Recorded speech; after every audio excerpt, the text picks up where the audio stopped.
I've got the looks and the charm of an old movie star. Cary Grant, if you will, so I find it bizarre that this girl should refuse to step into my car. She must be shy, she'll come around, it's just a matter of time. Aurora, Aurora.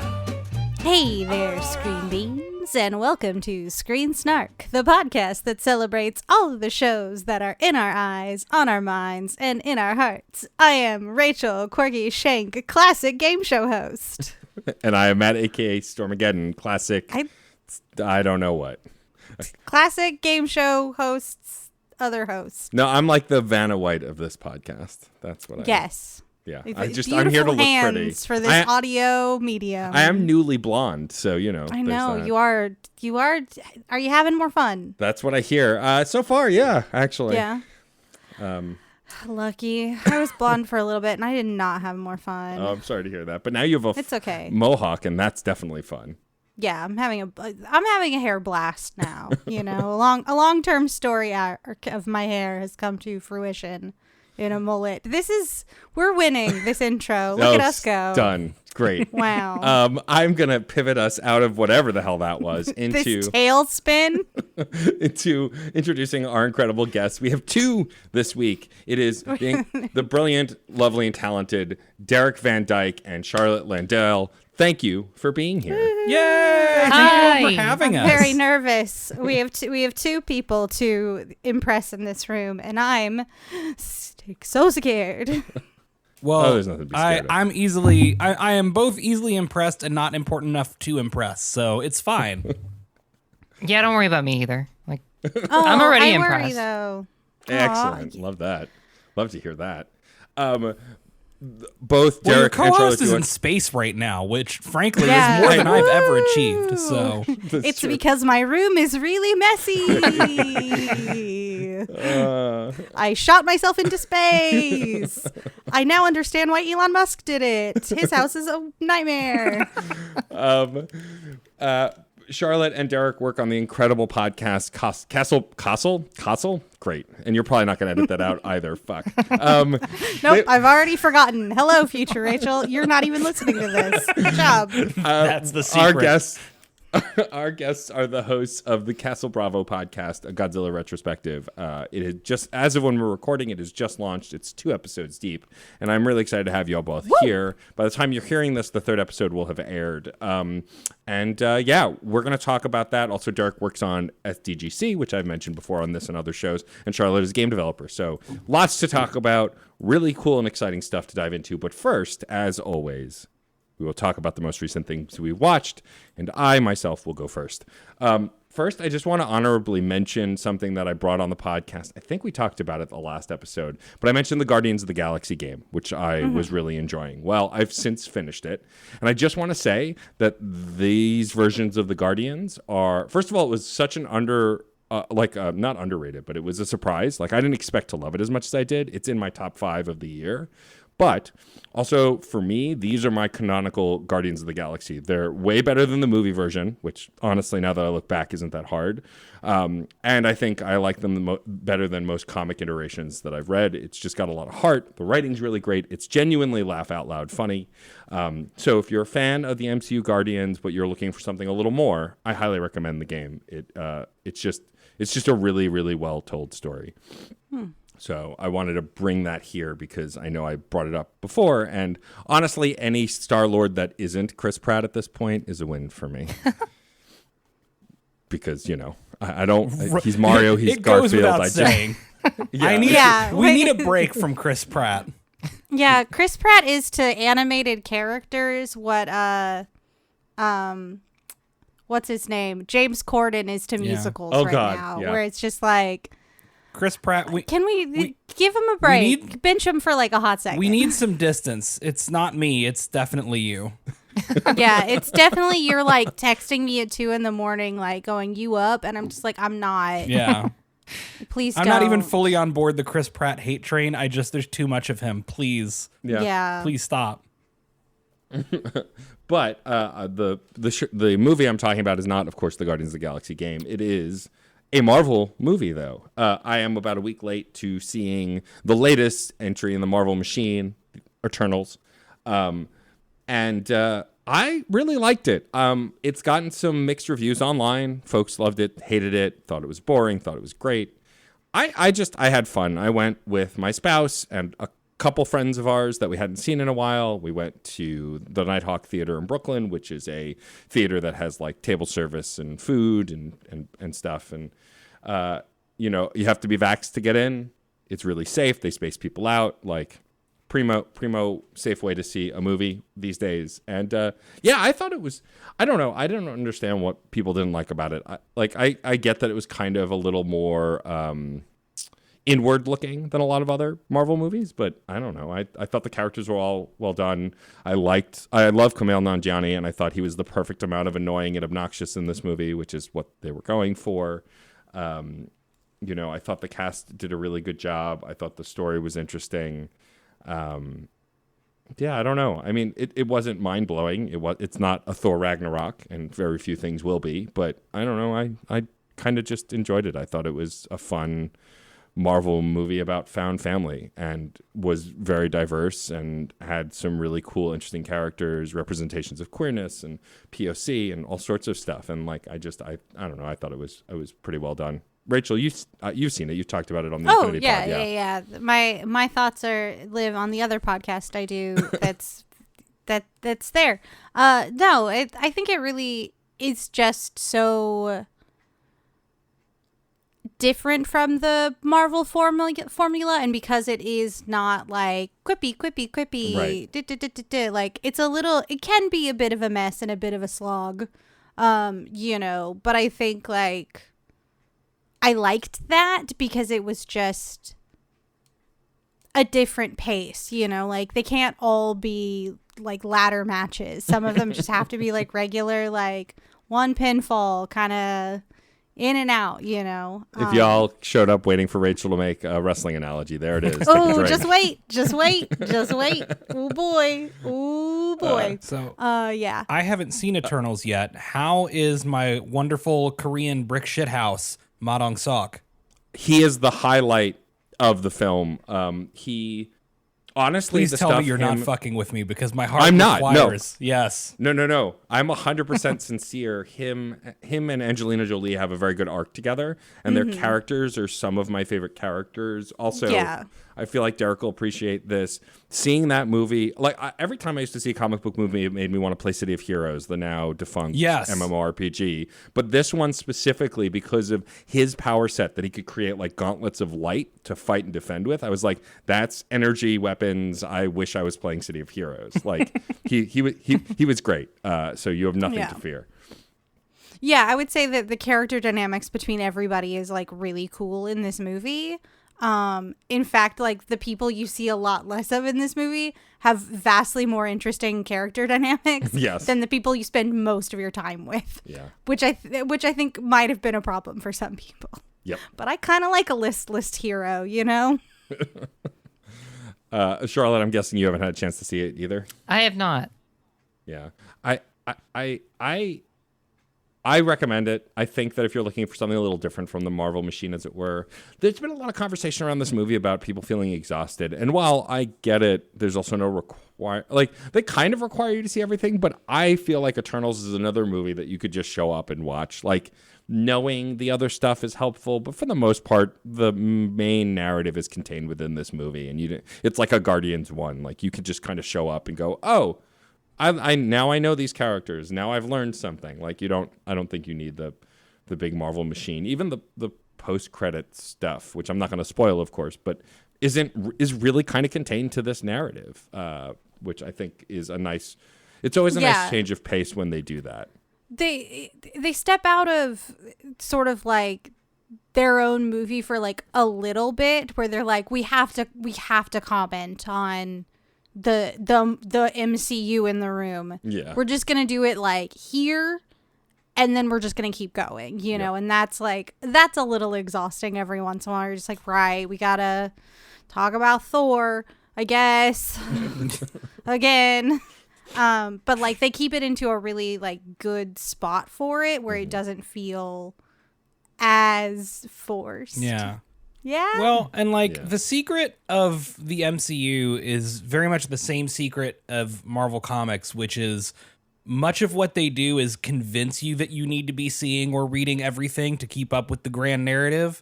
But the vast majority of these movies, just like the vast majority of individual comic issues, you can pick up and read/watch at random and get a great time out of. It can be enhanced by knowing a lot of the background stuff, but you know, they've been playing this game with comics forever, convincing people that you've got to constantly read everything forever and never stop, and that's never actually been required. And we're really hitting that's my fault. We're really hitting that point in the MCU where, you know, I think people are hopefully starting to figure out that the same is true for movies. Like, it's okay to just show up to an Eternals or a Shang-Chi and not know anything else, and it's fine. Because none of us know anything. We're all just here.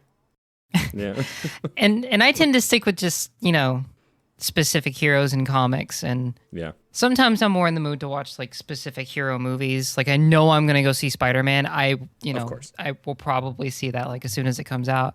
Eternals, I always thought, I'll probably wait a little bit and then go see. So.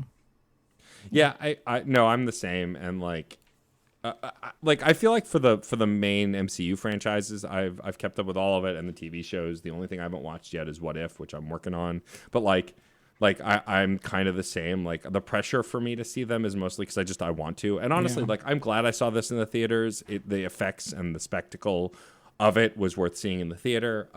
You know, I still think Shang-Chi is probably still my number one Marvel movie, and definitely the better Marvel movie of this year. It was just, it was so much fun from start to finish. And, you know, Eternals is good, and things can be just good and just okay, and that's fine.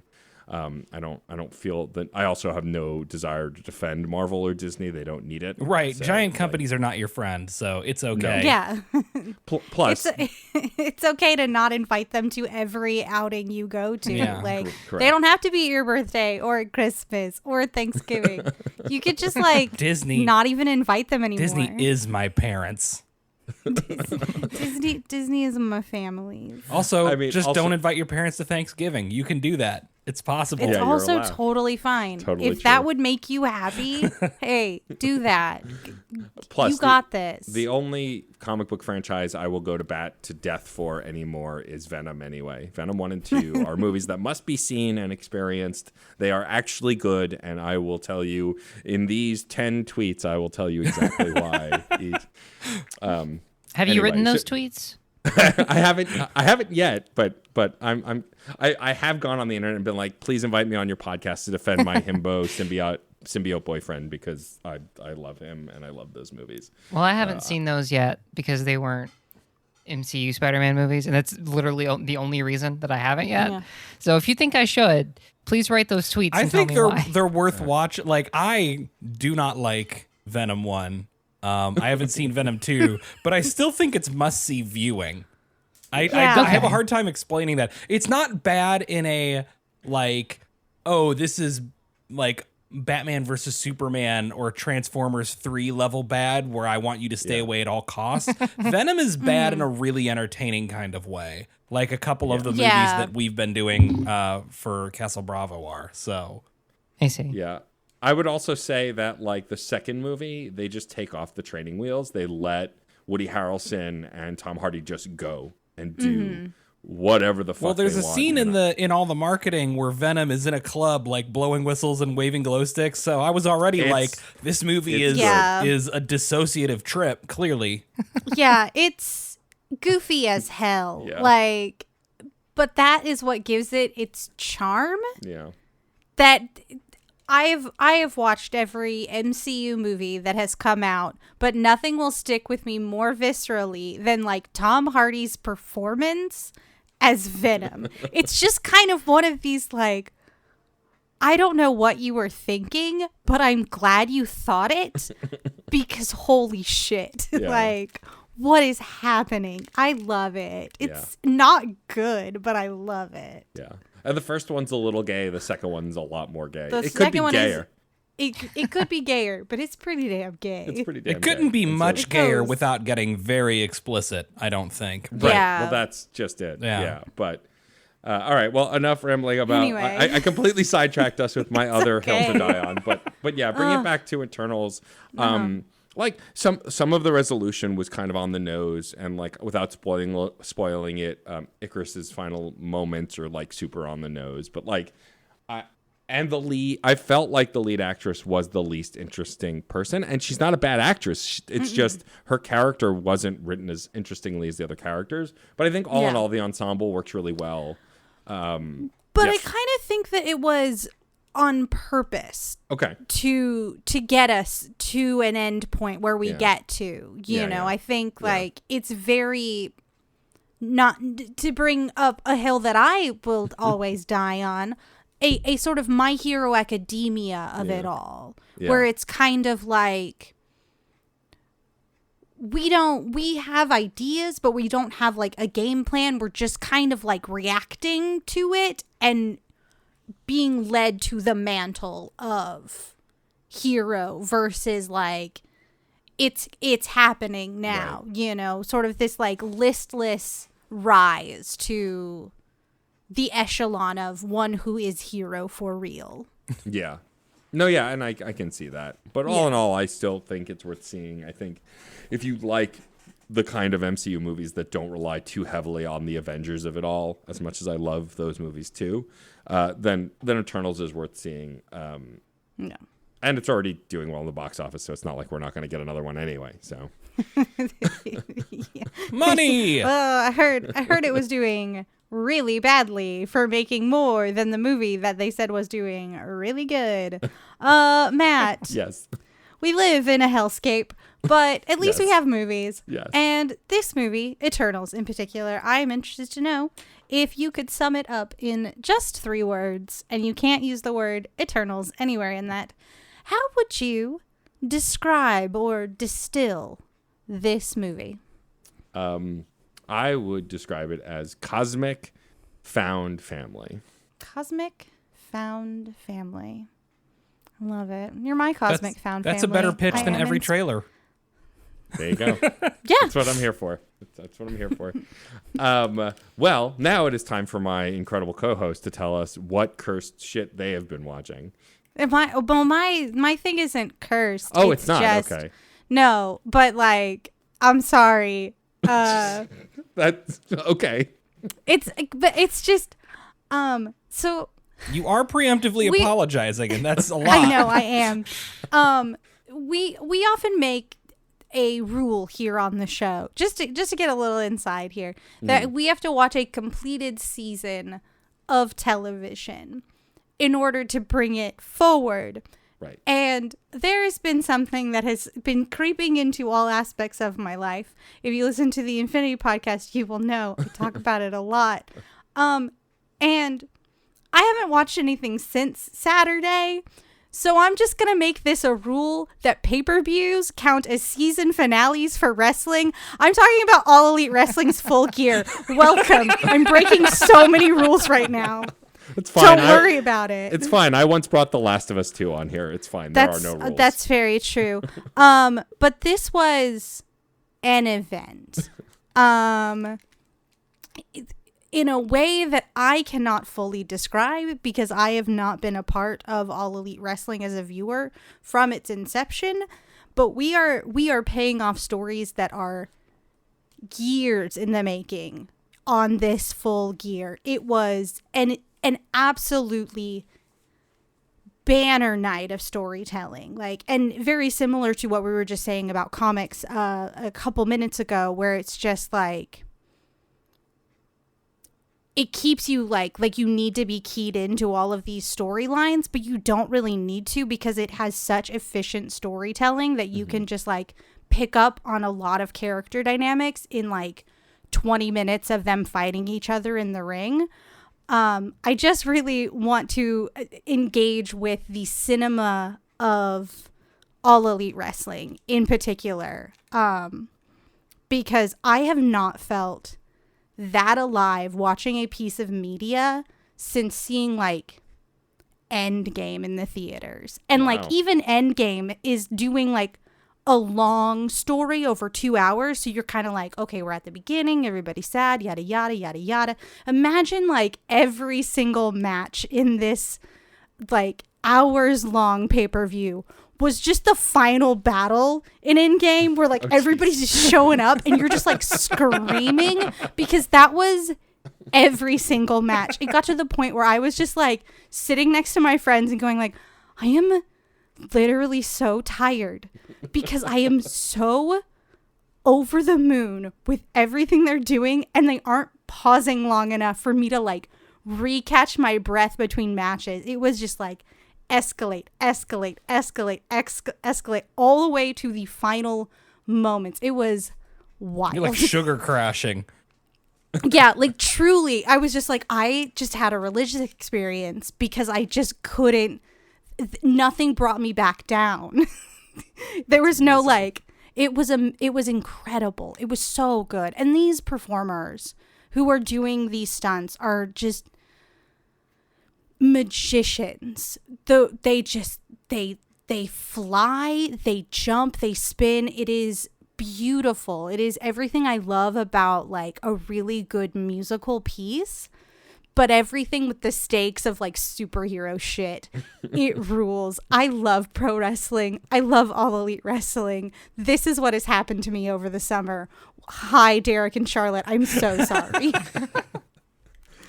I mean, I used to be a giant wrestling fan. I used to watch the WWE and WCW, and then I fell out, and like all the bullshit with Vince over the years, and how it just gets worse, and it doesn't get better for the wrestlers. Like, yeah.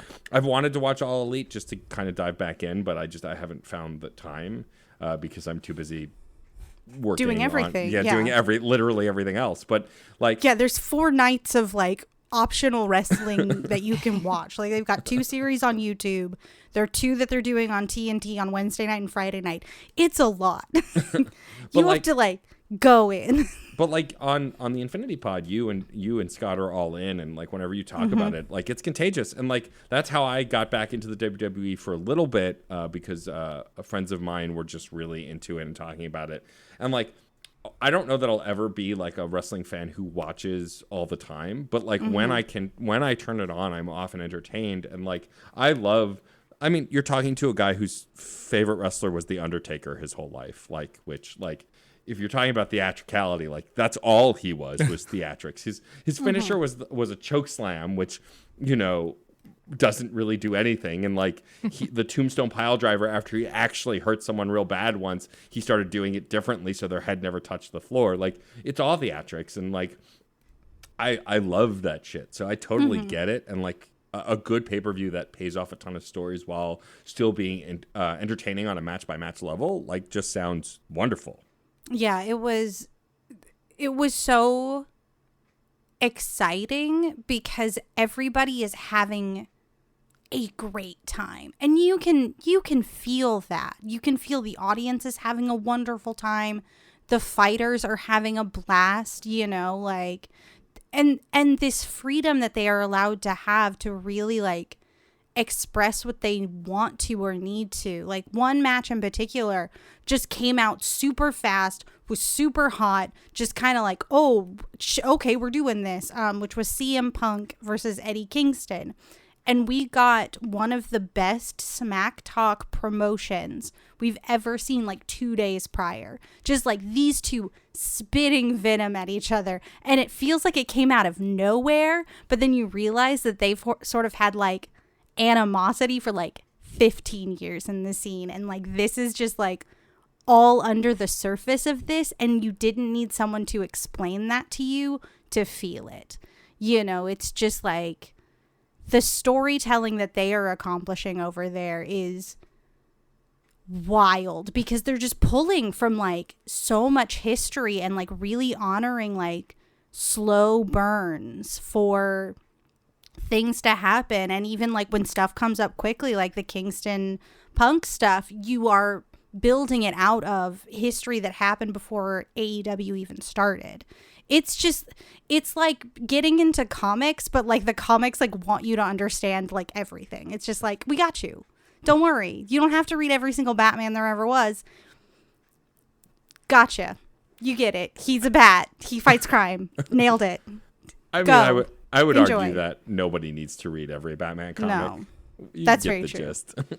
Pretty You easily. know, but it doesn't gatekeep you. Right. You know, like, I can't believe that I've only been watching since June and I'm already just like really invested in a lot of these characters in a way that I haven't been for movie theater superheroes, you know, Right. because like I hang out with these cats week to week and their shenanigans tickle me every time, you know. Do you have a favorite wrestler in AEW right now? Oh gosh, I have so many favorites. Oh, do you? I would say the one to watch, the one to really get to know would be Orange Cassidy.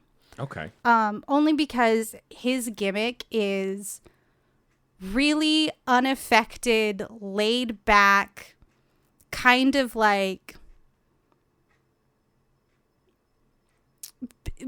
barely excited about things. And his signature move is he sticks his hands in his pockets. And then like does wrestle moves with his hands in his pockets. I went to school like, with it's 3 very, of this like, dude. It's like very Spike Spiegel, but like coming from the okay. lens of like, Disinterested. I don't really care. Like a really great example to get through like the kayfabe of this character is there's a YouTube show, and on the YouTube show some of the wrestlers were eating really, really spicy jelly beans. Mm-hmm. And they gave Orange Cassidy one that was the ghost pepper, and like they had already been like, these are really, really hot. And these are people that throw thumbtacks at each other for fun. Are just like, these are really hot jelly beans. And Orange Cassidy eats the ghost pepper one, the hottest one in the bunch, and is just like completely unaffected and goes, this is a nightmare. And it's just like that energy in I a love wrestling that. ring Oh, is so good. amazing. That Like is really good. he just like rolls on the ground into the ring. Like his high sign is a barely like erect thumbs up. It's like, yeah, that's about it, you know, but he's so good at wrestling that he can pepper this really strange, unaffected gimmick on it and still be like one of those exciting wrestlers to watch, because he unfolds as a wrestler through this. To when he's doing his final move, he's like high in the air and coming down with a fist, and you're just like, I'm in. I love it. Thank you for letting this person create in this really wacky way. I love that. Yeah, sorry. Charlotte, No, it's No, it's good. Charlotte, is this taking you back to Dudleyville? Yeah, it is. Yeah. Charlotte has a secret wrestling fan past. Oh, really? I don't know if it's that secret. I mean, I watched it like with my mom and stuff, and it was twice a week, I think it was, because I had to watch Raw and I had to watch SmackDown. Yep. Yeah. So, I remember those days. I mean, I have a bunch of like fake gold collectible cards of old wrestlers in my closet. It's nice. You know, my favorite Yeah. wrestler back in the day was Rey Mysterio. Hell yeah. Yeah. I love Rey Mysterio. He's Very the cool. shit. One of my favorite storylines was in the WCW when, like, when Chris Jericho was like running amok, he was still a heel, and like Rey Mysterio like came back to kick his ass. It Yeah. was like the best. Like, good stuff. We got Chris Jericho over on Hall Elite. He's Yeah. hanging out with Sammy Guevara and Ortiz and Santana. They're whooping butt over there. It's very fun. I know all the words to Judas by Fozzy now. I was That gonna say- happened in 2021. So I was who gonna had s- that on their bingo card? I was gonna say I've always genuinely loved Chris Jericho, but I met him twice and nothing to do with wrestling. Both times it was at events for new Fozzy albums, and I went to like the signings, and it was just the best. That's so fun. I love And that. those albums are not great, but they're not bad. They're like digestible, like yacht rock almost. But I love it anyway. I don't care. Yeah. Well, Rachel, if you Yeah. had to describe AEW's full gear without using the word full or gear, Or it's or AEW, all, I or guess. elite, or wrestling, I guess. Damn it. I really wanted to use wrestling. What 3 words would you use to describe this incredible pay-per-view?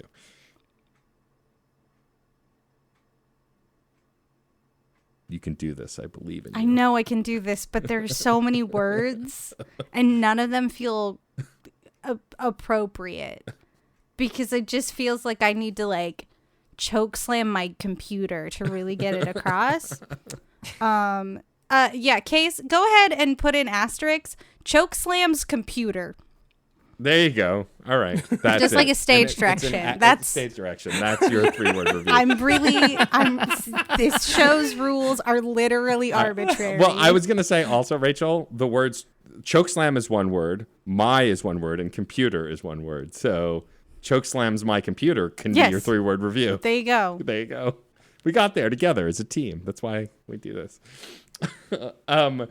Awesome. Well, now let's get to our guests. First of which, because she decided to be on time like somebody else, unlike somebody else. Oh, well. Ooh, we can tell that Matt's playing favorites. Yeah, well, you know. I mean, Charlotte and I share the sacred bond of Buck Bumble. So That's right. It's just. I can't. So here's the thing. Buck Bumble has invaded my fucking life. Even when you two are not harassing me over it. Buck Bumble got reference dropped in like the latest Thought Slime video, and I wanted to throw my phone. It did. Derek, I have to tell you, I am also haunted by the same Buck Thank Bumble because I got a cute little like squishy like stress reliever bee. And I was like, hey, can someone help me name my little bee? And they, like, Twitter decided to name this cat Buck Bumble. And I was like, oh, that's really cute. I love that. And it wasn't until that Thought Slime video where I was like, oh, that's fucking somebody? Yeah. Oh, shit. No. I have carried Buck Bumble, my squeezy bee, in my heart. And now I know something completely Yeah, listen to the theme song, and you can just really, really damage many of your brain cells. The best video game theme song ever written. Anyway, It has yet to be topped. it has yet to be topped. Charlotte, please tell us what is the most recent thing that you have watched. So, the most recent thing I've watched is also for our podcast, so it's not me trying to like say things about our podcast, but I mean, that was the most why recent you're thing. here. I know, it's fine. but I mean, because basically since it came out, I've been playing SMT5. So Hell yeah. the latest thing that I've watched would be Dogora, which is going to be in the next to be recorded episode of Castle Bravo. Not the next to be heard, but the next one we're recording, because there's a great delay between recording and releasing these. Yeah, people will hear this now, and in months they will actually get this episode. And I mean, it's a movie from 1964, and it's basically a diamond heist movie with a space monster in it. See, I haven't gotten around to watching this yet for this week. So, and this is one of the rare movies for Castle Bravo that I have, one of the rare Godzilla connected movies I have not seen. So all I know is there's a space jellyfish. Beyond that, no clue. So I guess I can't go too deeply into it. Hit me. Do not censor yourself for the sake of my sensibilities. I mean, but yeah, it is a diamond heist movie. The monster's just kind of there to facilitate the continuation of this diamond heist scenario. Because it's a space jellyfish that eats carbon. And of course, diamonds have carbon. That they do. So we're like there's the main group of characters, and of course they're with law enforcement, and they're doing their best to try to figure out what's going on with this group of diamond thieves. And there's like this turncoat diamond thief who keeps going back and forth between the police and them, and everybody just lets him get away with whatever he wants. I don't know why. Like he'll show up cute? and like in the 1964 kind of way, I guess. Yeah, so. that would be a good reason. So does he do something like a scamp and then like give himself a little dimple and go, you can't even get mad at like me. I'm a real widow stinker. Ooh. He kind of does. But I mean, like he does things that completely mess up the investigation, and then the cops come and visit him, and he's just like, so hey, I screwed up your investigation. Please climb back out the window you came in. And the cop is like, okay. Like, I don't. What the fuck? That's great. I love it. But So I mean, the main plot is the diamond heist, and then in the background there's a space jellyfish coming down eating coal, and they determine that the only way to kill the space jellyfish is by harnessing the power of wasp venom inside of giant shells that they shoot at it. That's not how poison works. What the hell? So the poison recrystallizes the space jellyfish, and it like falls to the ground and harms many people, including the entire Diamond Thief gang. And God, I love how great. unhinged some of these movies are. Ishiro Oh my God, Honda yeah. showed up to work every single day with the intention of causing trouble. yeah. Oh, that's amazing. Is the jellyfish like a prop, or did they shoot footage of a jellyfish and like green screen it in? It's not really a jellyfish. That's It just kind of looks like a jellyfish. It's some kind of prop, and they definitely green screened it. And there's like some slight transparency to it. There's like tentacles coming from the sky, and it almost looks like a bunch of cells in the sky. And they actually call them cells. And So it's actually like kind of a neat effect for 64 then? it's a neat effect. Okay. Yeah. All right. Okay. I love that you could, like, any of like the first, like, I don't know, 20 years of Godzilla and giant monster movies, you could give the log line and everyone will be like, I'm sorry, what? Yes. What? Yes.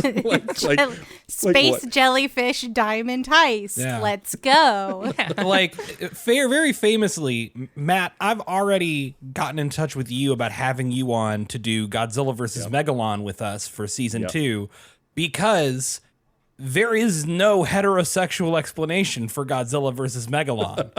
And if you haven't seen Godzilla vs. Megalon, you go, how does that line make any sense about a Godzilla movie? Oh, trust me, you just have to see it.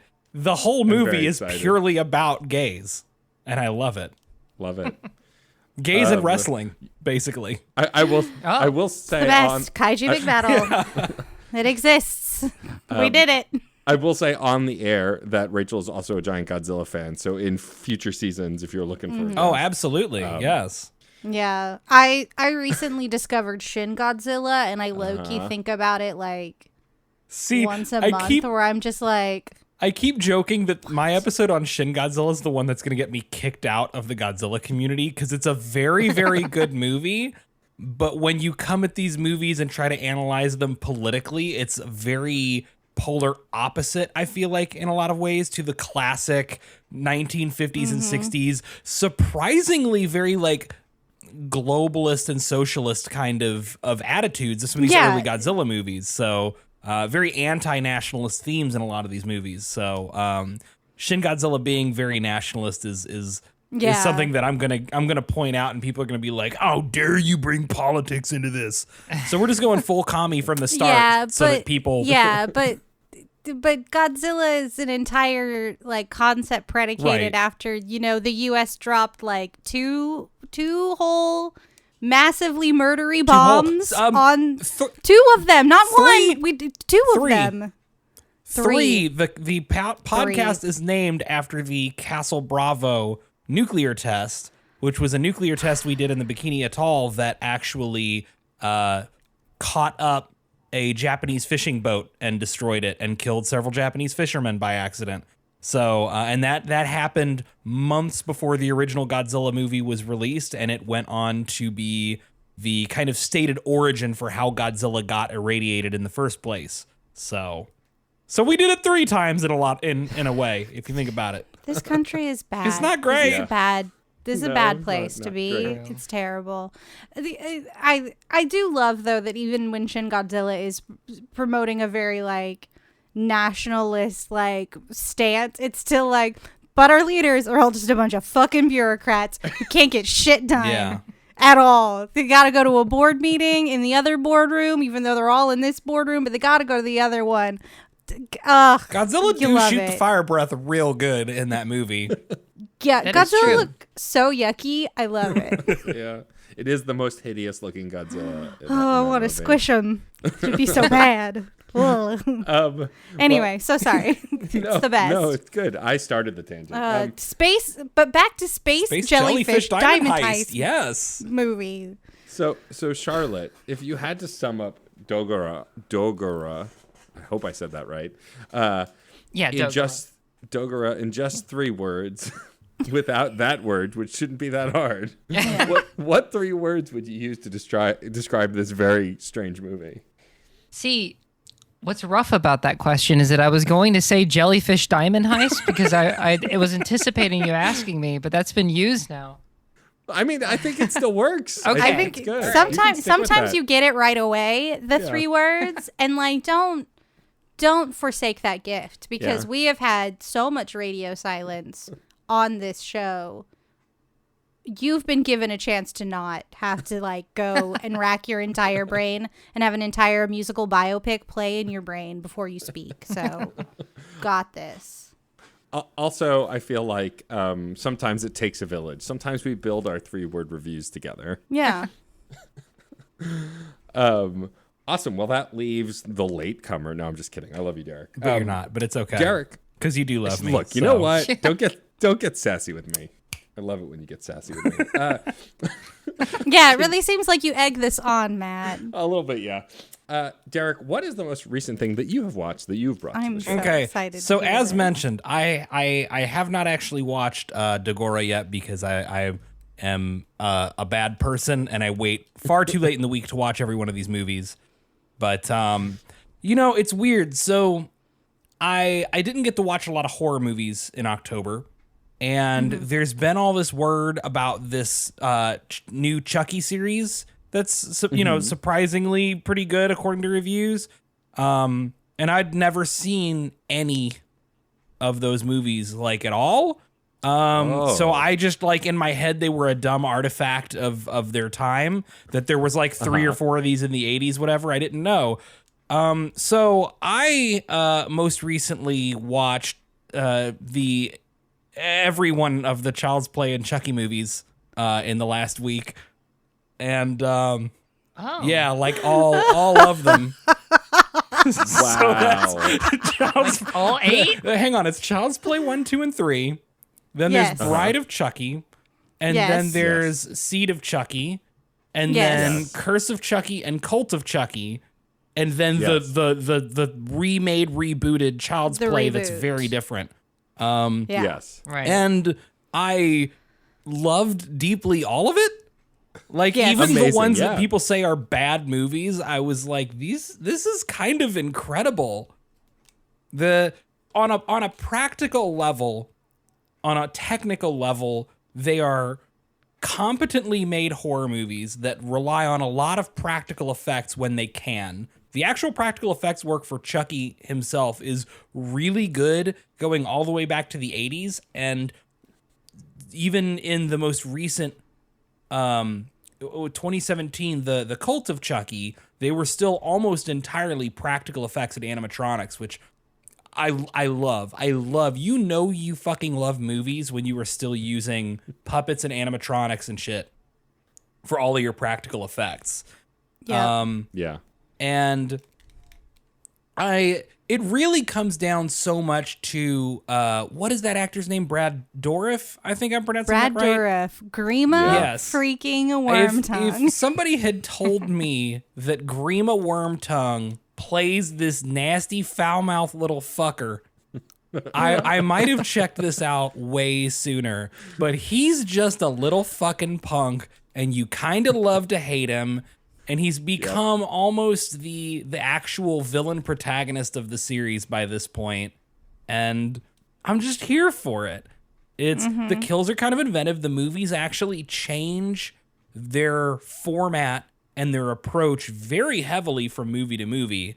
Like the first 3 Child's Play movies kind of run together, but then Bride of Chucky is kind of a weird, like Bonnie and Clyde ass movie. Seed of Chucky is getting into some weird meta, like Wes Craven's New Nightmare territory with Jennifer Tilly playing herself, but also playing Tiffany. God bless. I know. Jennifer Tilly. What a queen. What an icon. Curse of Chucky going back to like a real genuinely intelligent, creepy kind of psychological horror movie, and then Cult of Chucky going full avant-garde weird shit. And I just love it. There's no deep message behind these movies. They're just wild, batshit, funny, well-made horror movies that keep themselves fresh and change things up. And Derek, yes. Derek, would you like to know that I was absolutely unironically terrified of Chucky as a small child? That does not surprise me now that I've seen these movies. And my brother very much loved horror movies. Previous guest, my brother, Josh. And I remember him watching Child's Play like so much. And like even my tiny, terrified little brain was just like, I can't watch Chucky, but I'll listen to it. I would sit on the stairwell next to our living room, eyes shut, just listening to this movie, because even a part of me, as small and as scared as I was like, I think these are fun, probably. Yeah. And they are. And I went back and I watched them as a grown. Ugh, so weird. I love I know, that, and they're man. surprisingly like they're not politically progressive in any kind of messaging or anything, but it's very clear that it's a progressive crew working on them, trying to make them like inclusive, which is a weird thing to think about. Like, we're gonna make the victims of this little fucker as inclusive as possible, but like the protagonist of two of these movies is a disabled woman in a wheelchair, and a big part of the message of Curse of Chucky is that it's kind of fucked up how much people like treat her like a child because she's in a wheelchair when she has a fully functioning life and a home that is built to cater to her needs. And that's really interesting. You have characters, you have like a male orderly casually dropping something about his husband, and the fact that Chucky's kid is gender fluid, which I guess famously got mentioned again in the TV series. It's just a very... It's very weird. And then you get to the Child's Play reboot, which is at this point just a completely different thing that has almost nothing to do with the original sets of movies, but I found to be... Well, and it was also done without the permission of the original creator. Yes, because the original, only the original movie is... So what? They switched distributors after the first movie, right? Right. So they retained the rights in general, but the original distribution company, whose name escapes me, still has the rights to Child's Play 1 specifically. Yeah. So, but I thought it was a really good movie, and it sucks that, the creator didn't get anything out of it.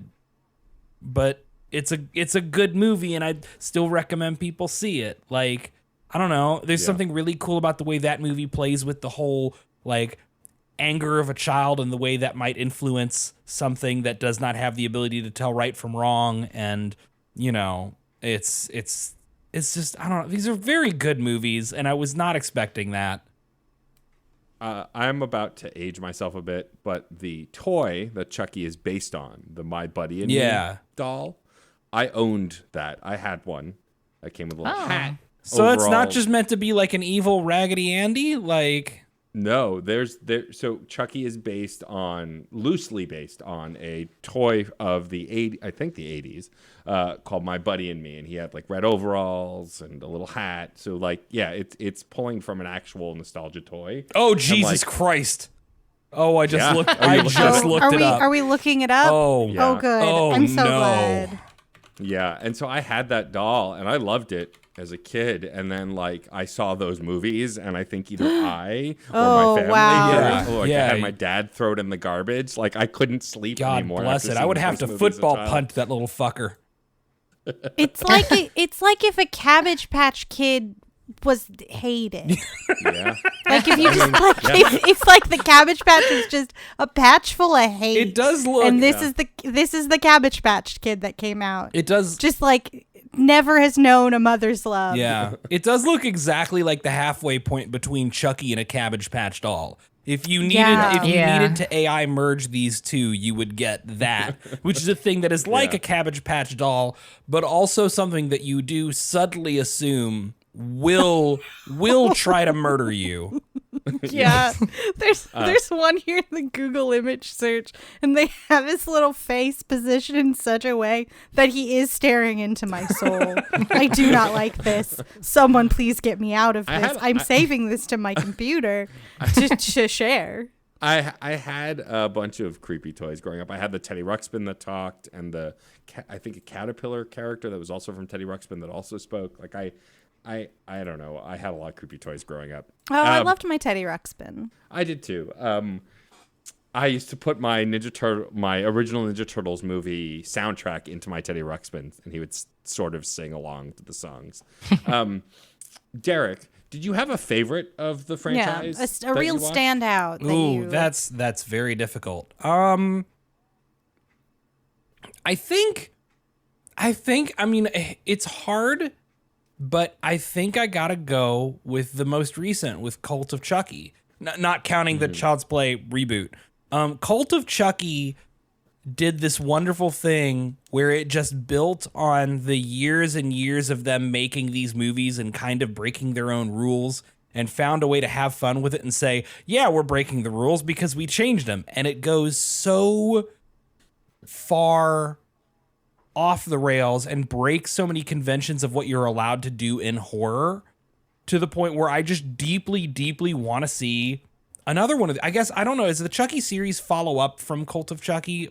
Do we know, or is it like a new thing? I don't know for sure, but I do know it's the original creator. Yeah, because I need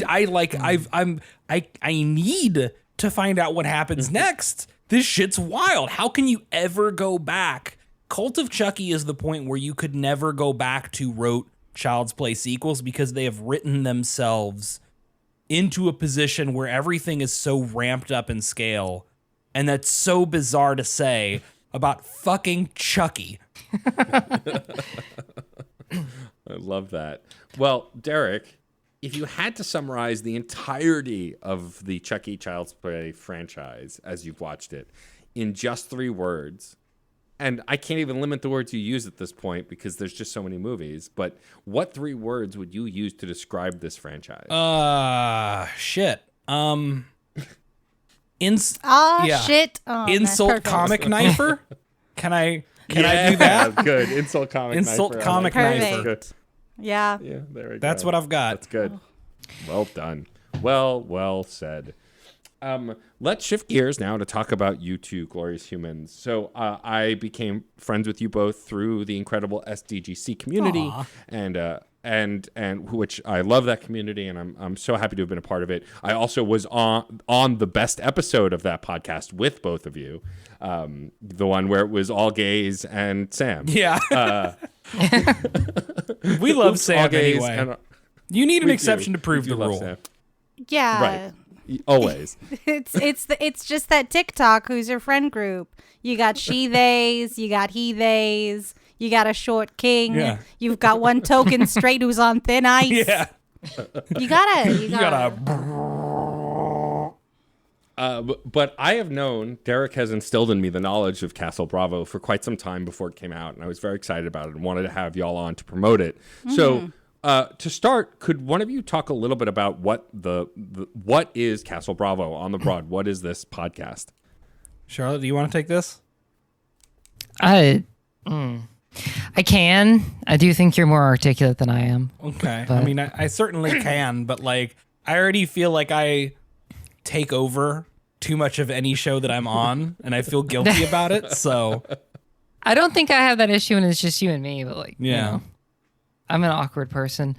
So Castle Bravo is a retrospective of the Godzilla franchise. That part's in the name, but it's basically me and Derek and me.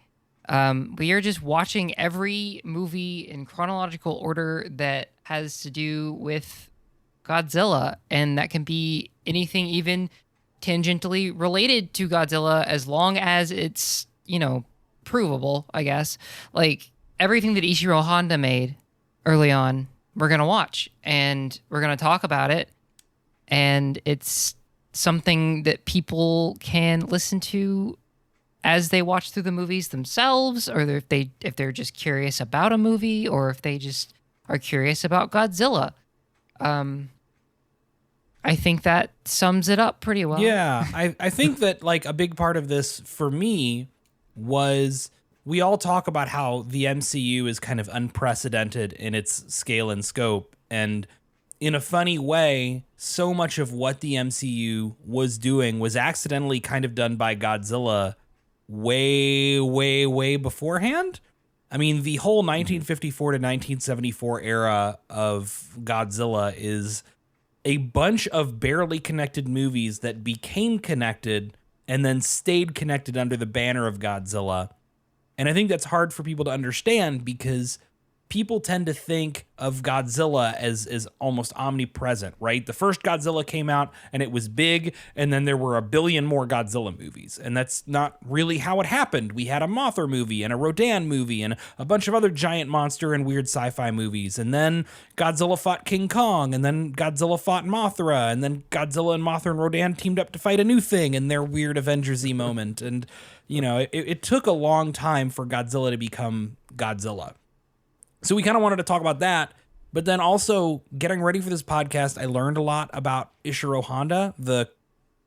It's hard to really call any one person the creator of Godzilla, but as the director of the original film, he probably had the most say. And he's just a very fascinating person, very interesting person. Comes from a heavily Buddhist family, drafted into World War II against his will, fighting for the Japanese army, forced to manage one of the comfort women camps in mainland Asia, which is a thing that he wrote about those experiences and wrote about the stories of the women forced into slavery in those camps. You know, came home to see the atomic bombing of Hiroshima and Nagasaki, was forced to direct propaganda for a time after that, and then kind of used his foray into films to very clearly talk about this sort of optimistic. He used this very optimistic sci-fi kind of attitude of imagine a world where all of the nations of the world work together and where anything that people do right is an example of the best of humanity. And anytime somebody does something wrong, it's not because it's one of those evil Russians or evil Americans. It's because it's just a flaw of humanity. And that's really interesting coming from a man and from a movie from Japan less than 10 years after we nuked the shit out of them. So, you know, it's just endlessly fascinating. So we're kind of looking at these from a political standpoint too, of like how much messaging is in these movies, and surprisingly a lot. Yeah. And another big thing regarding this podcast. That was a great segue. I'm great at segues. I usually fall off them, but so Derek is my brother, but I am adopted. And when I met Derek, the first thing we talked about was Godzilla. So, like, I sat down next to him at a lunch table, and he was just like, "So you like Godzilla?" And I was like, "Yeah." And nice that was opener, it. Derek. Yeah, that was it. yeah. Nailed it. I love that. It's actually very funny because I remember one of the first things we talked about too was music, because I was listening to Blue Oyster Cult because of which is a band I got into because of the Godzilla song. Godzilla. And Charlotte, you were listening to Linkin Park's first album. I sure was. Which I learned to get into because I saw a fucking Godzilla music video someone's band made set to Points of Authority. Amazing.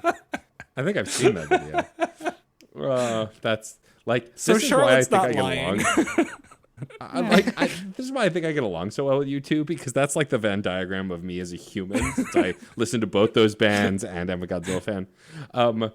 I just want to mention on air with you both that my favorite thing about my favorite Godzilla-like monster, and then I'm going to ask you about yours, is you in a recent episode, as of when we're recording, you talked about Anguirus' first appearance. Anguirus, my spiky boy, is my favorite.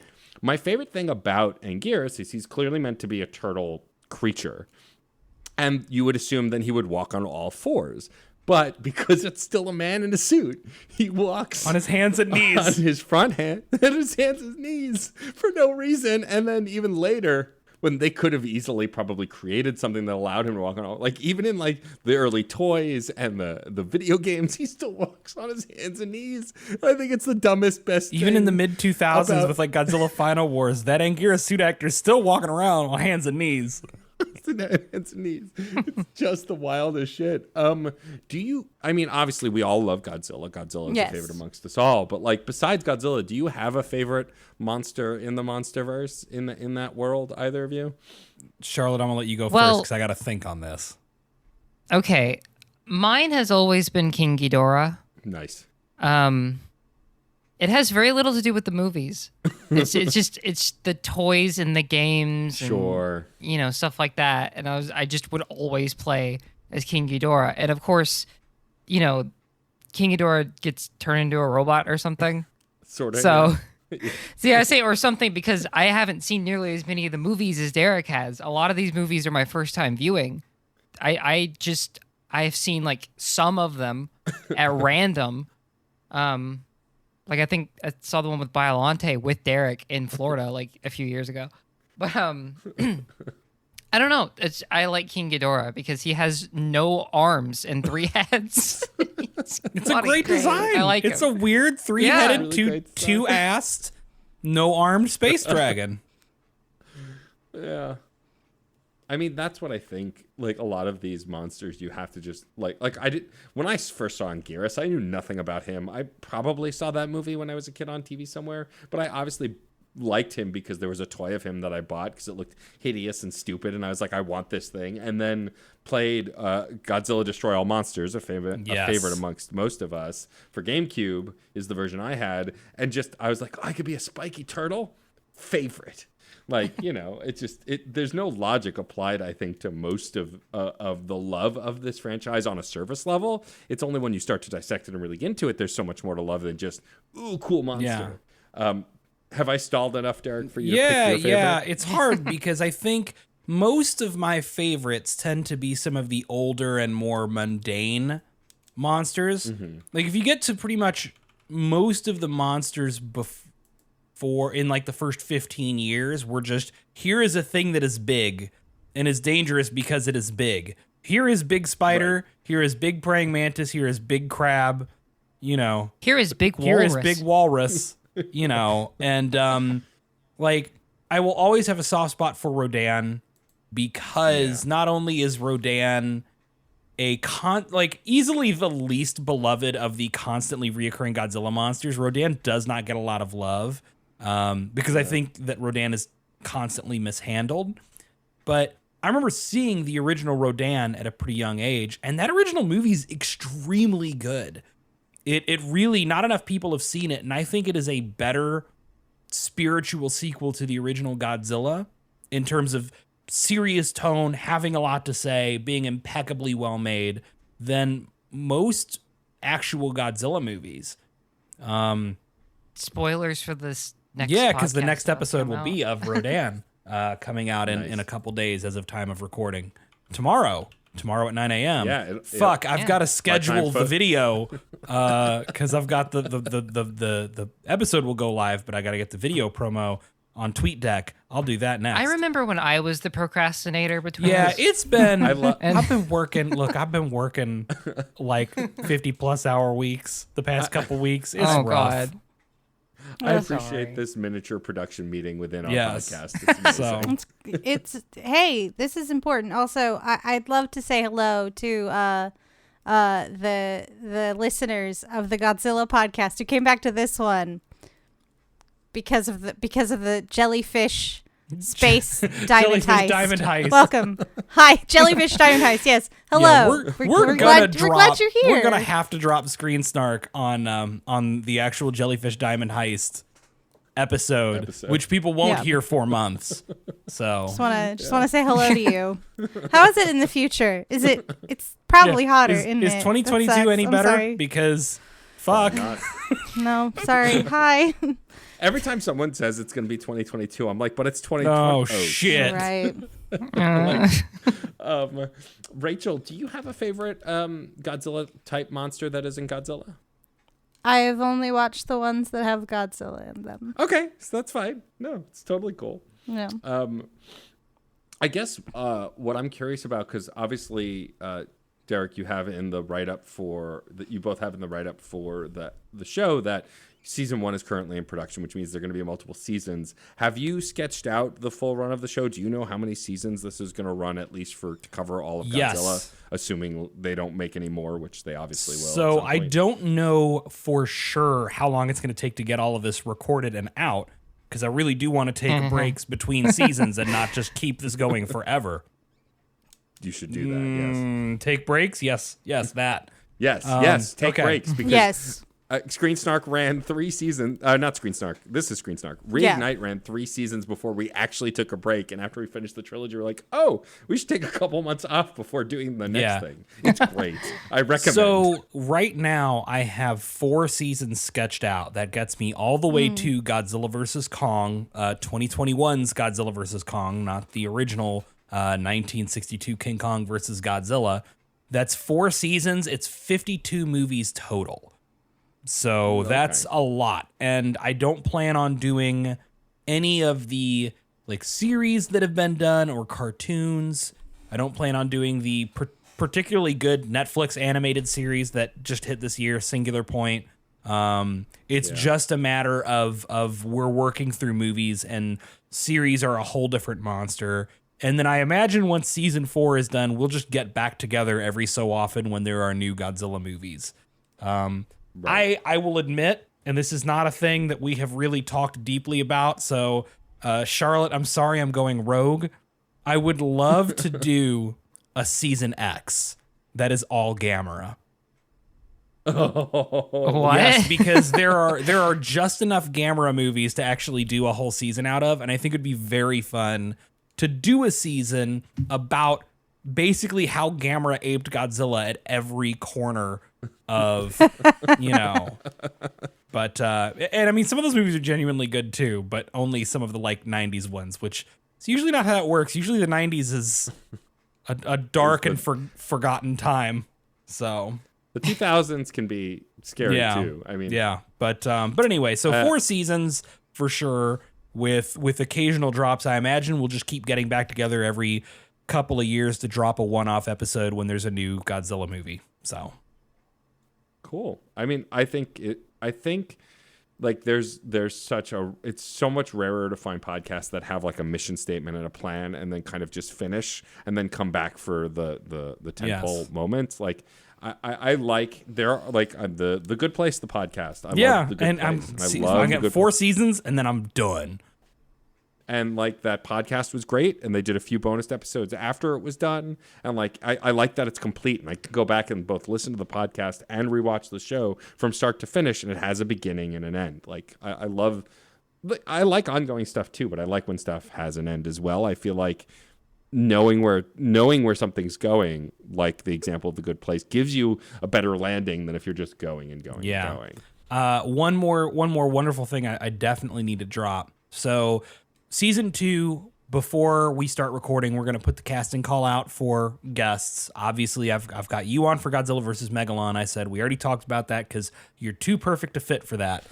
The only other thing, other thing I've done is I did get in touch with John from SDGC, formerly Mr. Megative, current Game Dad JP, wonderful himbo and quote retweet criminal. But John is coming on for the biggest piece of dog shit in the entire podcast. He's coming in for a movie called Godzilla's Revenge, which is 80% stock footage recycled into a movie about bullying. Oh, is that the one with that jazz you showed me? Yes. And the main character is a young boy who fantasizes about going to Monster Island and becoming friends with Godzilla's son. Oh, you told me about this. Yeah. It's very bad. It's one of the worst films I've ever seen. And it's bad in a way that defies logic. And I'm going to make that man watch it. And then I'm going to tell him afterwards it's for his Twitter crimes. Yeah, I mean, he should be punished at every turn. I agree. As much as I love that man, and if he can get through that, he can watch Gundam. Yeah, I got him to start Gundam 00 while I was in Virginia. He liked it, so I got it. Now he won't continue it because he's John, but you know, I digress. I as a pretty big Godzilla fan who still hasn't seen everything, what I love about, just based on the first 2 episodes that I've listened to that are currently out, I like that you both kind of like, you do a description of the plot and then you kind of just talk about what it's representing and the kind of political comparisons, or in the case of your second episode, you kind of just shrug and go, I don't know, it was a movie. But like, you invite the audience in. It's never like speaking at this high level of like, you have to be a super nerd to know it. It's a very approachable show where anyone who likes Godzilla on any level can enjoy this, which I think is a really cool thing that you've done. Thanks. Yeah, I was going to leave that one to Charlotte. So, sorry, I'm awkward. This is Castle Bravo was my first podcast. I do not hit what I would refer to as any kind of a stride with my sentence structure until the 3rd episode.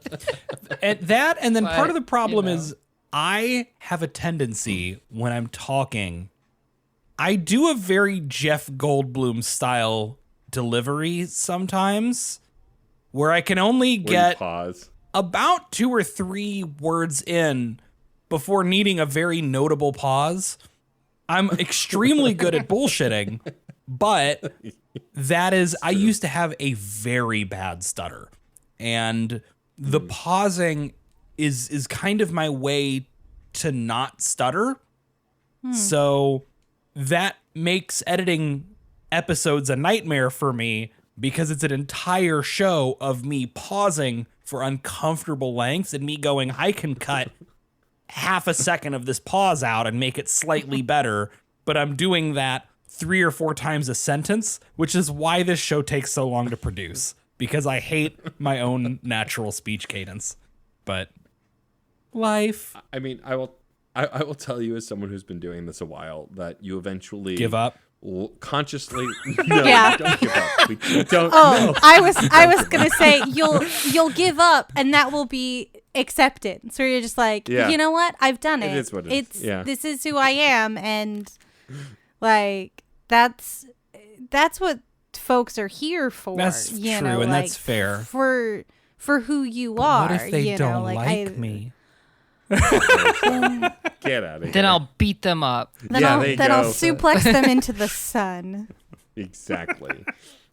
I do want to take a little time to talk about the kinds of things that y'all work on outside of this. Charlotte, I know that you work on game development. You've been working on some projects and stuff, and just kind of have a love of games, but very specific games. You're very vocal about the things that you love about gaming. Where did that love come from? Was it just playing games as a kid and growing up and wanting, like, I want to try and make this kind of stuff? Well, where did it come from? Well, so I'm going to be honest, and this sounds so sad every time I say it to anybody, but Sega was my dad. So like when I was young, you know, parents, my dad just kind of sat me in front of a Sega Genesis and would go off and do whatever. And that was when I was a kid, you know, my parents had separated, so I would be with my mom, and my mom was great, and then I go to my dad, and he'd be like, here's a Sega Genesis, leave me alone.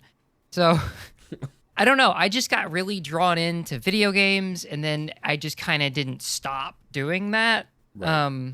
And then roughly middle school, I started playing with like Game Maker and stuff, and then all the way up and through college, I was doing kind of my own thing, just little tiny work. And then I met one of the people I've done game dev with for a while, and we formed Legion Works, and then we did bigger games. And actually, one of them did like a full release. It was called Luft. It's for phones, but I don't think you can get it on any of the stores anymore. But so, it's just always been there for me. Right now, I'm working on an homage to PC 98 and PC Engine games, which are basically like, we're talking like late 1980s, early 90s. I'm making a body horror fantasy RPG. Cool. It has taken me about...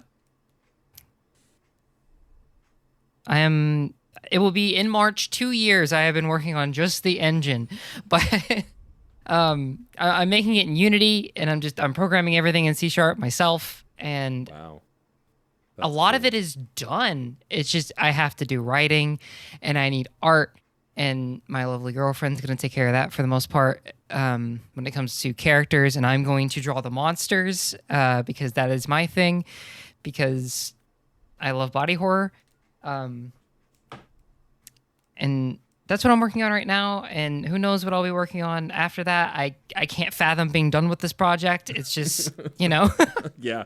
I've thought about making like a side thing at the same time, but then I'll go back and forth. Like, I don't know if this is going to take my focus away from it so much I lose momentum. So anyway, yeah, I love video games. I love especially earlier video games that I may not have been able to play as a kid, but have been able to play now. I own an FDS now. Oh, like wow.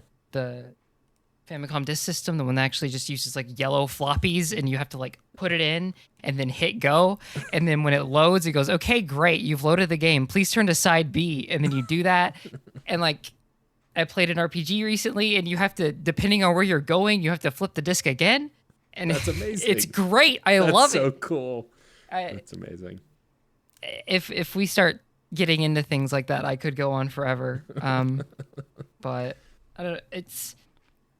I do not know what kind of a person I would have been if I didn't have this outlet specifically, because it has gotten me through my father all the way through now, through my different stages of my transition and everything. Just, it's always been there, and I like it, and I'm going to keep doing things with it. Heck yeah. And That's Derek, so cool. let's do an episode on Godzilla games. I think that's sometime. excellent Yeah, bonus well, content. I mean, I'm fully down with that. Well, I was I, also going I to think say, I think you both have brought things to the table that can be supplementary. Your games, Charlotte and Derek's specific monster who's clowning on Godzilla. Your season. We're so happy to help you build this in our space. You say from space. I love was gonna- podcasts. I'm in space. Haha. I was going to say off air, but I can bring it up here. Also, I think, Derek, you and Charlotte would be great guests for Fun and Games if we did an episode about Godzilla video games. Absolutely. over the years. I'm working on a fun and Because- games right now. My third for you, I believe. So Yeah, side quest. So I forgive appreciate me if that takes but- some time. Like mentioned, 50+ hour work weeks. So No. But No rush. it's in the process. Derek, like- I owe Matt 2 Fun and Games, and I haven't done either of them. I've at least Yes, given it's you 2 already. So That's true. But yeah, no, Jeff and I, like, we like having folks on in the games industry talking about stuff in the games industry, but we also love having folks on, like we had friend of many shows, Josh Silverman, Yes. come on to talk about point and click adventure games. And so, like, I think you and Charlotte coming on to talk about Godzilla's history in video games would be so much fun, because the range of games that have had Godzilla, like, it's not just fighting games like you would think. It's strategy games and like arcade games and like weird side-scrolling. Like, the Nintendo game still doesn't make much sense to me, and I watched your ass play it on Twitch. Yeah. Like, it just like, so I think that's a really great conversation piece, because Godzilla's history is so weird. I Great, just Rachel remember that brain my blast. that My Hero Academia has Godzilla in yes, it. it's literally also. just Godzilla. It's just Godzilla in Godzilla. a biker jacket. What's up? Oh, there 90 it was. 90 Oh. like 4 looking ass Godzilla. It's incredible. Hanging out. I did it, like, I've been sitting here being like, I love My Hero Academia and wrestling so much, and it just How like, can oh we right, tie it Godzilla's in together? that. How do we Yeah. bring it all in to Godzilla? That's how. Before we wrap up, Derek, I would love to talk to you a little bit about SDGC. Yeah. You've been there for a long time. You took a bit of a break and then came back recently, and you've been like, we got to meet in person. It was so good. I'm so sad. So we got to meet in person at PAX East 2020. Yep. The very first cases of COVID had been found in the U.S. in Boston, where we were. Like a week before, 2 weeks before. So, and I was sick. I got sick. I was ill after like I was day coming one. down with the flu, which I caught from my spouse, and brought with me from Kentucky to Boston. And infected Justin, friend of the show, Justin. The poor boy. So anyway, yeah, I was sick in Boston when COVID was first breaking out in Boston. So it was a stressful time to meet you, but it was still wonderful. Yeah. It was. And we will get to hang out Yes. again at some point. But like, what I love about SDGC and the community that y'all have curated is that it really is just very welcoming. You know, of course, I met Charlotte in that community. I've met so many other really great and cool folks in and out of the games industry. And like, what I'm curious about, Derek, as the show continues on, because you guys have been running for a while, I know that you've made great strides to diversify the folks on the show. You brought Brittany on recently, and a friend of the show, an incredible human, and a bunch of other folks to like grow just the chairs that you have on the show. I'm curious what is like kind of next for SDGC. You guys have started, like, you have a spinoff podcast with the two dads on the show. You have, one-offs that you do, reviews, live streams. Like, do you see this growing as more of like a more multimedia thing? I do. And being less just a podcast? So first off, it's you talk about diversifying the show, and that's very interesting because we had when Rebecca Valentine decided to leave SDGC and start doing more of her own thing, this was a point where we were really talking to each other. Well, Rebecca was leaving, and then I think Zach Robertson and Maddie Gregoire were both leaving. Maddie hadn't really done anything with us in forever because he just didn't have, his nerves were not good for the live show, and Zach was really experiencing burnout. We were losing 3 people at once, and Reb was the only person on the show who was not white and assigned male at birth. At the time, I was still kind of working through exactly what I am. Not that I figured that out any better in recent years, but I'm at least better at saying, like, yeah, I'm kind of like agender or non-binary or something like that, and we'll figure it out. But we were like, we really need to make sure that whoever else we bring in, we all collectively agreed no more white boys on the show. So yeah, when we brought 2 people in. We brought in Brittany, and then we brought in CJ from Waypoint Set. And that has allowed us to break things up a little bit. We tried to have as many diverse guests on as we could back when we were kind of more heavily having guests on, which we kind of phase in and out of. And honestly, like, our community team is incredibly diverse if you think about it. We've got Charlotte's one of our kind of silent assassin community managers. We've got wonderful internet criminal Pillknock as one of our community managers. Previous guest of this very show. And guesser of my mullet. Yes. We had guess that I was getting my mullet before anyone else. We have the wonderful Jules VZ, who is just a wonderful, wonderful person. And then Dio, who we're all probably mostly familiar with here, who's out of Brazil. So it's a pretty diverse team behind the scenes, and it's an extremely diverse audience that we intentionally cater to being as welcoming and serving as possible. But yeah, like, we also know we can't just kick people off the show, but anytime we replace people from here out, we got to start looking more like the community that we actually serve. I do kind of see it becoming more of a multimedia thing. It started before I was there as very much just the one live show, and then that got turned into a podcast, and it was extremely bad production quality, and I've kind of upped the standards some and really cleaned that up, and we've turned more into community management and general streaming and more random off, whether it's review or preview content or just general specials. And I think SCGC is kind of becoming something weirdly more nebulous than it was before, right? Yeah. Before it was a podcast, and now it's just SCGC. There's not a whole lot quite like it because it's a relatively small podcast. Well, no. Others have done the metric breakdowns for me, and metrics on podcasts are always surprisingly small in terms of reach. So you look at them compared to like YouTube counts and you go, wow, that seems really small. But then you find out you're in the top 20% or whatever of podcast listens. And it's like, well, that's weird. But, it's it's the streaming stuff. It's the community. It's unfortunately John's quote tweets. It's, it's the good and the bad, right?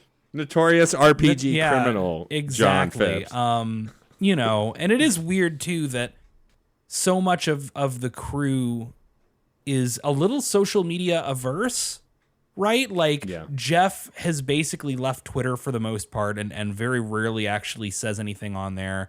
Justin can have kind of a difficult time wanting to stay too active on Twitter. Finn is kind of like, it's really just me and John and Brittany that like to be loud on Twitter. Right. But then, you step into the Discord and it's a whole different world. So yeah, I don't know. SCGC is just SCGC. It's a loud, progressive, super inclusive community and show. And I mean progressive and inclusive, not in the irony poisoned online way that I think some of us, even on the far left, can get a little sick of sometimes.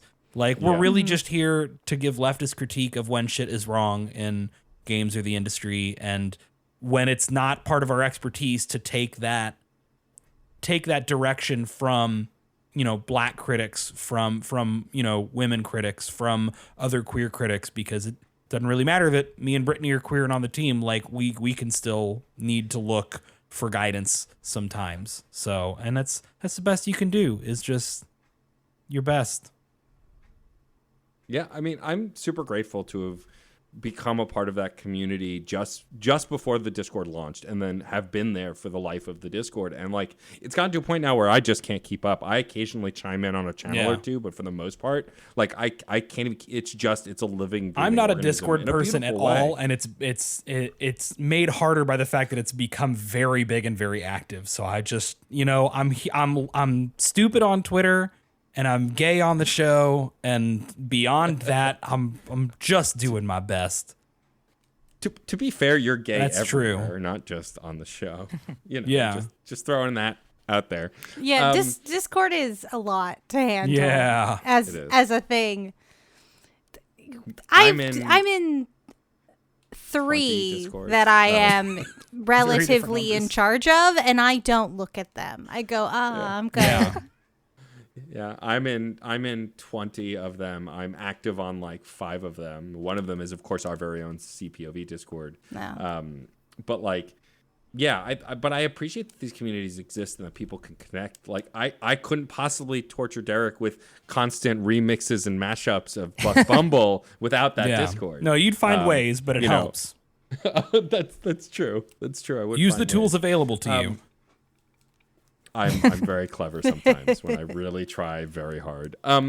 Thank you both for joining us. This is such a delightful episode. I'm so happy to have you both. I would love, before we wrap up and before we thank some folks and ask you our final question, I would love for Derek and then Charlotte to share with folks where you can find Castle Bravo and then each other if you wish to be found on the internet. Yeah, I'm on Twitter at Derby City Derek. Used to be on Twitch as well, but I really haven't had a chance to stream since my work schedule changed. I'm working on that. Charlotte? Okay. Sorry, I didn't know that was the end of the sentence. You can, so it's at Castle Bravo Pod, of course. I am at Viscero Complex. That's VISCEROCOMPLEX. It means an organism that functions without a brain. Amazing. Yeah. I often wondered what that meant, but I wasn't going to go, hey, Charlotte, what does that mean? And show how dumb I am. Instead, I let you tell me. And listeners, super intelligence. I'll have you know, I just followed both of them on Twitter. It was literally so easy. You can do it too. And you have the pause button to help you out if you need to go back. Oh, look at this. I just followed back. How does it work? That's the magic of the internet. I'm in space. How does any of this make sense? Absolutely go follow them. Go Please follow do. the podcast. No. It's phenomenal. Even if you're only a casual Godzilla fan, hell, even if you barely know anything about Godzilla, it's still a delightful show. So definitely go check it out. We'll include all the Especially if you links don't in know the show anything notes. about Godzilla. What a great place to start learning.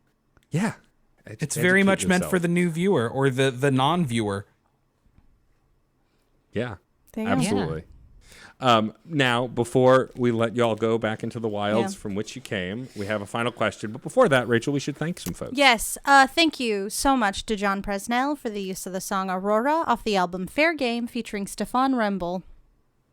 Thank you also to the incredible Katie Bug, who designed our awesome show art, where the hair no longer matches on any level to our actual personas, but it's fine. It's art. Hey, it's a snapshot of a time that is as true to today as it was then. Our energies live there. Our souls are trapped in that artwork. We can never change it. Help. Please send help. In the form of thanking the Certain Point of View Podcast Network for continuing to allow us to make an absolute mockery of their very brilliant podcast network with our fine podcast. We love you. It's fine. It's a fine podcast. It's a fine podcast. Thank you, Certain POV. We love you. Yeah. You can go to certainpov.com to find a permanent invite link to our Discord server. As we mentioned earlier, you can also find all of the other podcasts on the network, including a ton of cool stuff about books, TV, movies, video games, and more. You can also go ahead and write us a missive at screensnarkpod@gmail.com or follow us at screen_snark on Twitter. If you have suggestions for guests, we've had guests because you, the listener, have suggested them. And if you have more, please let us know. Movies you want us to talk about, stuff you want us to cover, please hit us up on those different platforms. Now I'm going to pass it back to my co-host to ask Derek and Charlotte the final question. Books that burn. You're just going to drop random podcast names? Every once in a while, just every once in a while. Just to prove that I'm a part of this. Charlotte and Derek, I would be delighted to know, in no particular order, because now we have started with both of you in various ways. Whoever the spirit comes to them first with this answer, if you could select a trope made popular in movies and television to instantly and magically become true in your life, which trope would you choose? Oh God. Yep. Oh. I love the struggle at the end as they See, Charlotte, you thought you were getting out of the 3-word review, but I will always have a silence in this piece of work that we call a podcast while everyone gathers their thoughts. I just want theme music power up to happen. Anytime I'm like about to do something, I want some piece of music that is my theme to start playing. And just like suddenly everything gets real dramatic and serious and we get all psyched up. Like right before I'm about to type out a report that is going to take me way too long and I really wanted to leave by 8. Yeah. Sorry, Derek. You want a wrestler theme song. I do. I'll get in touch with Alter Bridge. We'll make it happen.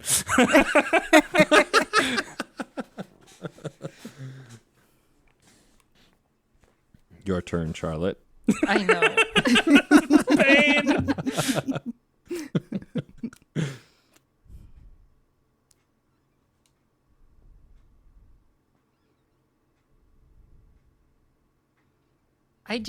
Okay, so I think that it would be very interesting if right before an event that I felt incredibly unprepared for, I revealed that I was secretly competent in it the entire time.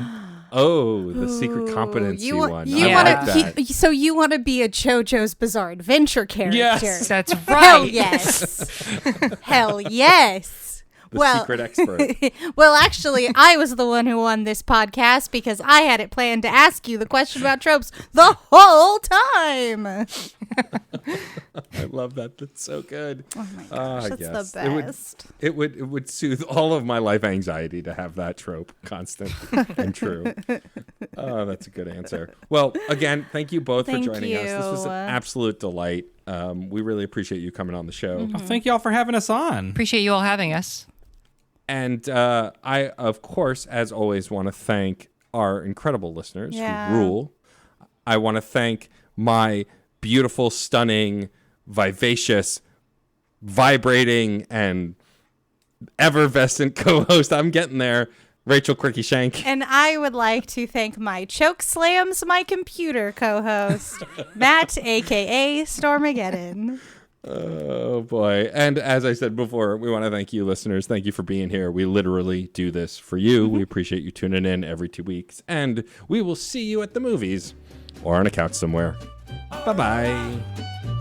Aurora, Aurora, Aurora, Aurora, Aurora. Metal to magnet, she will be mine. Aurora. Man, that movie was excellent. It really was. Totally blew my expectations away. I know, right? Now I really want to tell everyone about it. But I'm not sure how. Yeah. If only there was a podcast dedicated to reviewing films and discussing the latest news and trailers on upcoming films. That would be nice. Yes, for sure. And we can call it The Cineguy Show. What? No. It will be called Real Movie Critic Unleashed. No.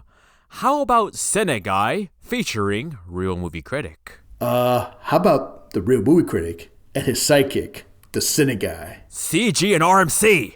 RMC and CG! The Real Movie Critic versus the Cineguy. Only at CertainPOV.com or wherever you get your podcasts. You're going down, critic. Bring it on, guy. CPOV. CertainPOV.com.